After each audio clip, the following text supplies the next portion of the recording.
안녕하세요. 김태훈의 현명한 투자자 방송 시작하겠습니다. 오늘은 GS 리테일에 대해서 말씀을 드리겠는데요. 최근 들어서 GS 리테일은 그 내부에 갖고 있는 호텔 사업 부분인 파르나스 홀딩스라는 이름으로 인적 분할을 해서 이제 재상장을 시키려고 하고 있습니다.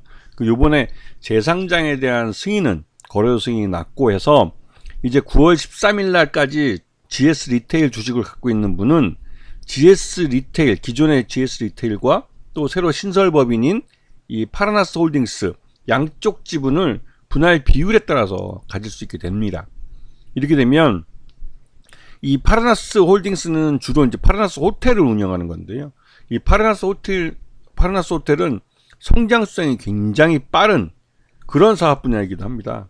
이게 이제 이미 작년만 해도 매출액 영업이익이 한 1,000억이 넘는 모습을 보여줬고요. 이게 이제 2015년 생긴 거니까 한 7년, 8년 만에 이제 달성한 거니까 꽤 빠른 성장세를 나타내고 있는 거죠. 특히나 최근 들어서 국내를 방문하는 해외 여행객들이 많아지면서 그 해외 여행객들이 이 파르나스 호텔을 많이 찾고 있습니다. 그리고 가족 단위 지방을 이제 국내에서 휴양을 즐기려고 하는 가족들도 이 파르나스 제주나 파르나스 지방 호텔들을 많이 찾고 있습니다. 이제 가족끼리 이렇게 호캉스라고 그러죠. 그런 거 할 때 이제 파르나스 호텔이 많이 선택되고 있는 그런 호텔이기도 합니다. 그러다 보니 이 파르나스 호텔을 분할 상장하는 이 파르나스 홀딩스에 대한 실적에 대한 기대감이 있는 것이죠. 특히나 이 GS의 소매 쪽을 담당하고 있는 리테일 쪽 안에 이 파르나스 호텔이라는 게 좀 이질적인 게 들어가 있었던 건데 이걸 이제 인적 분할시켜서 완전히 둘을 분리시키기 때문에 이 GS 리테일 쪽은 소비 쪽이라, 그리고 또 소비 쪽에서는 이 GS 그룹이 국내에서는 그렇게 두각을 나타내는 회사는 아닙니다. 그런 면에서 이 파르나스 호텔의 성장성이 오히려 가려져 있었던 것이죠. 그런 부분에서 이 파르나스 호텔이 분할돼서 상장을 하면서 이에 대한 파르나스 호텔에 대한 성장성에 대한 기대감이랄까요? 이런 것 때문에 이 GS 리테일을 먼저 매수해서 나중에 분할 비율로 파르나스 호텔을 인수하려고, 그러니까 지분을 가지려고 하는 그런 투자자들이 점점 많아지고 있는 것 같습니다. 지금 이 GS 리테일과 이 파르나스 홀딩스 둘을 나누는 것인데요. 파르나스 홀딩스는 이 홀딩스라는 이름에서 알듯이 지주회사 쪽입니다. 파르나스 호텔이나 호텔 체인점과 후레신 미트라는 육가공업체죠. 이쪽을 같이 갖고 있는 건데요. 그래서 이 둘이 분할되는 게 이제 이 GS 리테일 쪽, 그다음에 GS 네트워크나 GS 텔레 서비스나 이런 쪽이 0.8, 80%죠. 그리고 이쪽 파르나스 호텔 쪽이 0.18이니까 0.2 정도 되는 거고요. 그렇게 해서 이제 분할이 되고요. 그리고 이렇게 되면 이제 GS, 지주회사 GS 밑에 GS 리테일이 있고 이 파르나스 홀딩스라는 호텔 중심으로 하는 이쪽이 이제 늘어나게 되는 거죠. 그래서 장기적으로 이제 후레신 미트를 파르나스 호텔에 떨어뜨릴 수도 있지만 이 호텔에서 뭐 추석 때나 설 때나 이제 설 명절로 이런 이 미트 상품들이 나가기 때문에 그런 것 때문에도 파르나스 호텔의 수익성을 위해서 이걸 같이 이제 한데 홀딩스 밑에 묶어둔 것 같습니다.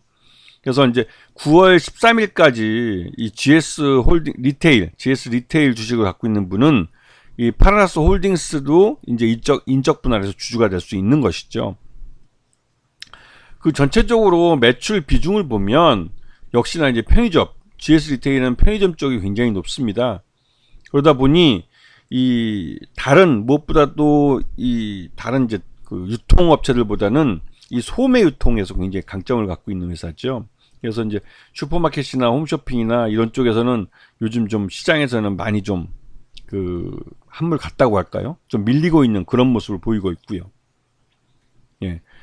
자, 전체적으로 매출 외형은 그래도 이제 호텔 쪽이나 이런 쪽이 살아나고 있기 때문에 전반적으로 좀 개선되고 있는 모습을 보여주고 있고, 그리고 영업이익도 작년보다 소폭 좀 늘어난 모습을 보이고 있습니다. 당기 순이익도 확실히 이제 증가한 모습을 보여주고 있고요. 하지만 이제 인적 분할할 경우에는 알짜배기인 호텔 사업이 떨어져 나가기 때문에 전체적으로 GS 리테일의 실적이 둔화될 가능성은 있습니다. 자, 전체적으로 볼 때 이 GS가 최대주로서 GS 리테일에 대해서 전체 지분 57%를 갖고 있습니다. 그리고 국민연금이 약 한 8% 정도 갖고 있기 때문에 전체적으로 유통 가능한 주식, 소액 주식 갖고 있는 건 34%죠. 예. 그렇기 때문에 뭐랄까, 이 유통 가능한 주식 수가 굉장히 적은 주식 중에 하나입니다. 그래서 실질적으로 이런 기업 인적 분할에 대한 부분이 부과하게 되면 품절주가 될 수도 있는 그런 종목이기도 하죠. 자, 전체적으로 보면 이 소매 쪽 유통이 이제 경기 침체 때문에 지난해부터 해서 올해까지 해서 주가가 계속 좀 흘러내리는 측면이 있습니다. 하지만 올해 들어와서 기업 분할을, 인적 분할을 발표하면서 그 파르나스 홀딩스에 대한 그 주식을 가질 수 있다는 기대감 때문에 이제 GS 리테일에서 매수세가 유입되고 있는 모습이죠.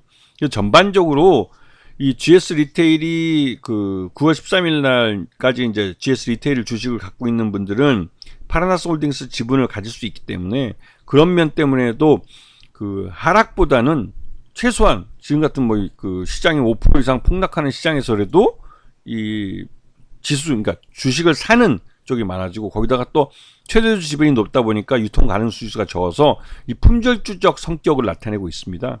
그래서 지금같이 약세장에서는 오히려 이 GS 리테일 같이 재료도 있고 하는 종목이 일종의 도피처가 될 수 있는 것이죠.